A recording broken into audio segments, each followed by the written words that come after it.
ದೆಹಲಿ ಬಂದಿದ್ದೀರಿ, ಹೈಕಮಾಂಡ್ ನಾಯಕರು ಭೇಟಿ ಮಾಡ್ತಿದ್ದೀರಿ. ನೋಡಪ್ಪ, ಬಂದು ಒಂದು ಅರ್ಧ ಗಂಟೆ ಆಯ್ತು. ಒಂದೆರಡು ನಿಮಿಷ ಒಂದೇನೋ ಪ್ರಪೋಸಲ್ ಕಳ್ಸೋದಿತ್ತು ನಮ್ಮ MLC ಕ್ಯಾಂಡಿಡೇಟ್ ವಿಚಾರ. ಅದಕ್ಕೆ ಪೇಪರ್ ರೆಡಿ ಮಾಡ್ತಾ ಇದ್ದಾರೆ ಅಷ್ಟೇ.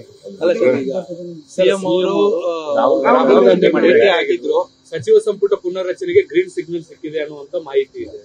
ನನಗೆ ಗೊತ್ತಿಲ್ಲಪ್ಪ, ಅವ್ರು ಏನ್ ಭೇಟಿ ಮಾಡಿದಾರೋ ಏನ್ ಮಾತಾಡಿದಾರೋ ಗೊತ್ತಿಲ್ಲ. ಸ್ವಾಭಾವಿಕ ಒಬ್ಬ ಲೀಡರ್ ಬಂದಾಗ CM ನ ಭೇಟಿ ಮಾಡೋದು, CM ಗೆ ಟೈಮ್ ಕೇಳಿದಾಗ ಕೊಡೋದು, ಇವೆಲ್ಲ ಪದ್ಧತಿ ಇರ್ತದೆ. ನಾನು ರಾಹುಲ್ ಗಾಂಧಿ ಅವರ ಭೇಟಿ ಆಗ್ತೀರಾ? ಸದ್ಯಕ್ಕಿನ್ನ ನಾನು, ಯಾಕೆಂದ್ರೆ ನಿನ್ನೆ ತಾನೇ ಈಗ ಬಂದಿದ್ದೀನಿ.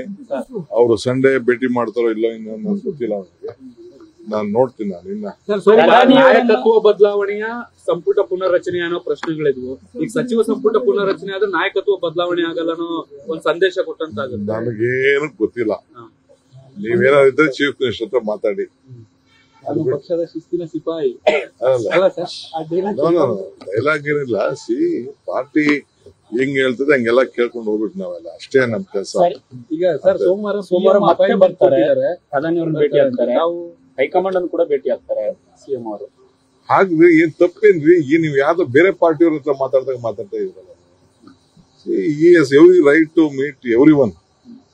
ಪ್ರೈಮ್ ಮಿನಿಸ್ಟರ್ ಭೇಟಿ ಮಾಡ್ಬೋದು, ಹೋಮ್ ಮಿನಿಸ್ಟರ್ ಭೇಟಿ ಮಾಡ್ಬೋದು, ನಿಮ್ಮನ್ನು ಭೇಟಿ ಮಾಡ್ಬೋದು, ನಮ್ಮ ಪಕ್ಷದ ಅಧ್ಯಕ್ಷರು ಭೇಟಿ ಮಾಡಿ, ಎಲ್ಲರಿಗೂ ಈಸ್ ಎ ರೈಟ್.